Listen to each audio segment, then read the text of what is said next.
Students, आज का हमारा टॉपिक राष्ट्रीय आय की अवधारणा या कॉन्सेप्ट ऑफ नेशनल इनकम है, जहां पर राष्ट्रीय आय की धारणा को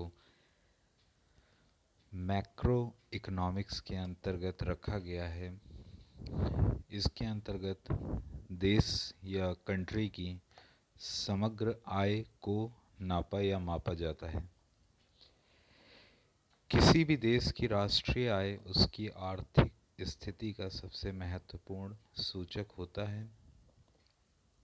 देश के आर्थिक विकास को राष्ट्रीय आय के माध्यम से ही नापते हैं, जहां पर राष्ट्रीय लाभांश और राष्ट्रीय उत्पाद शब्दों का उपयोग नेशनल इनकम के अंतर्गत किया जाता है, जहां पर national dividend and national product को नेशनल इनकम के अंतर्गत या इनसाइड रखा जाता है। मार्शल के अनुसार किसी देश का श्रम और पूंजी, किसी देश का लेबर और कैपिटल उसके नेचुरल रिसोर्सेस पर कार्यशील होकर एक साल में या एक वर्ष में भौतिक और अभौतिक फिजिकल और नॉन फिजिकल वस्तुओं का निश्चित वास्तविक उत्पादन करते हैं, जिसमें सब प्रकार की सेवाएं शामिल होती हैं, और इसी के आधार पर देश की राष्ट्रीय आय की गणना की जाती है। ये अकॉर्डिंग टू मार्शल है। तो एक क्वेश्चन पूछा गया है कि उत्पादन के आधार पर राष्ट्रीय आय की परिभाषा किसने दी है। ऑप्शन 1 है मार्शल, ऑप्शन बी है फिशर, ऑप्शन सी है पिगू। तो इसका सही आंसर होगा मार्शल।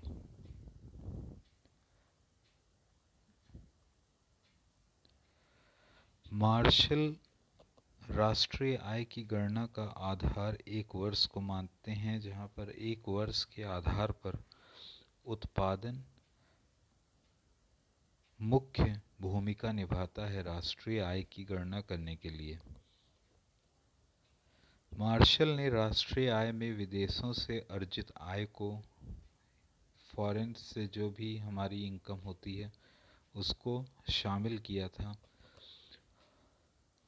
अकॉर्डिंग टू मार्शल, इन्होंने शुद्ध राष्ट्रीय उत्पाद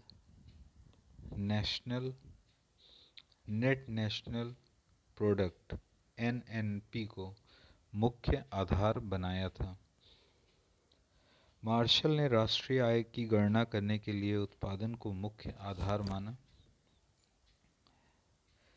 इनकी एक डेफिनेशन है इंग्लिश में, the labour and capital of a country acting on it's natural produce annually a certain net aggregate of commodities, material and non-material, including services of all kind.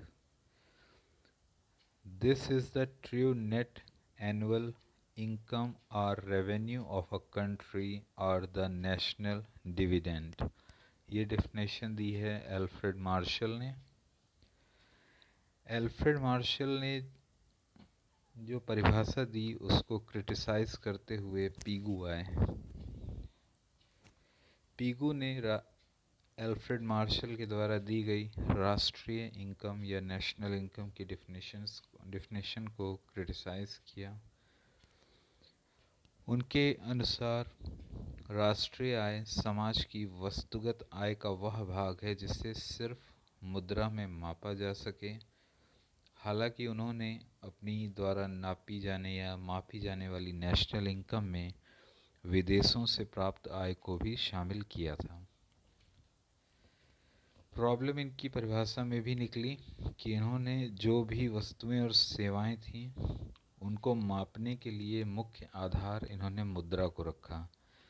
यद्यपि मुद्रा के द्वारा वस्तु का या सेवा का विनिमय किया जा सकता है, चाहे वो आंतरिक हो या बाहरी, देशी हो या विदेशी, तो वो राष्ट्रीय आय के अंतर्गत शामिल की जाएगी। राष्ट्रीय आय का आधार इनके अनुसार विनिमय, वो भी मुद्रा में होना आवश्यक था। वहीं प्रोफेसर इरविंग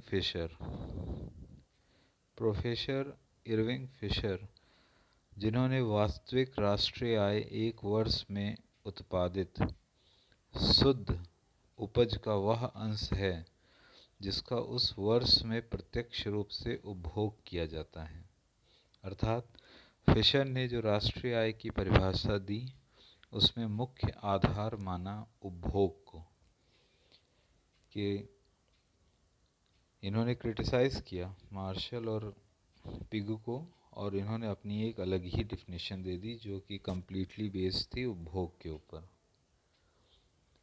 और फिशर की जो परिभाषा थी उसकी मुख्य विशेषता ये रही कि फिशर ने उपभोग के आधार पर राष्ट्रीय आय की परिभाषा प्रस्तुत की, जबकि मार्शल और पिगू ने उत्पादन को राष्ट्रीय आय की गणना का आधार माना। हालांकि पिगू ने क्रिटिसाइज़ किया था मार्शल को भी, ठीक है। फिशर की परिभाषा आर्थिक कल्याण के अधिक निकट थी, मतलब वेलफेयर ऑफ इकोनॉमिक, क्योंकि उपभोग का कल्याण से प्रत्यक्ष संबंध है, कि उपभोग का कल्याण से consumption is directly proportional to welfare of the social, ठीक है ना। आलोचकों के अनुसार फिशर की परिभाषा अधिक वैज्ञानिक और तर्कपूर्ण रही। तो अब हम अगले टॉपिक में जब आएंगे तो नेक्स्ट कोई टॉपिक पिक करते हैं जहाँ पर राष्ट्रीय आय की गणना किस आधार पे की गई है, मीन्स कि ग्रॉस डोमेस्टिक प्रोडक्ट हो गए, ठीक है ना, और ग्रॉस नेशनल प्रोडक्ट हो गए, नेट नेशनल प्रोडक्ट हो गया, नेट डोमेस्टिक प्रोडक्ट हो गया, ठीक है, एनएनपी, एनडीपी, जीडीपी, और किस तरीके से रिलेट करता है एनएनपी और एनडीपी। तो राष्ट्रीय आय की गणना हमारा नेक्स्ट टॉपिक होगा, जहाँ पर किस तरीके से subsidy, indirect tax, direct tax, foreign income हमारे राष्ट्रीय आय में किस तरीके से भाग लेती है, ठीक है ना। इस तरीके से राष्ट्रीय आय की गणना की विधियां हैं कुछ, जिसमें प्रोडक्ट मेथड, इनकम मेथड और एक्सपेंडिचर मेथड। तो कौन सा मेथड आपको इम्पोर्टेंट लगता है तो आप ज़रूर कमेंट में टाइप कीजिएगा।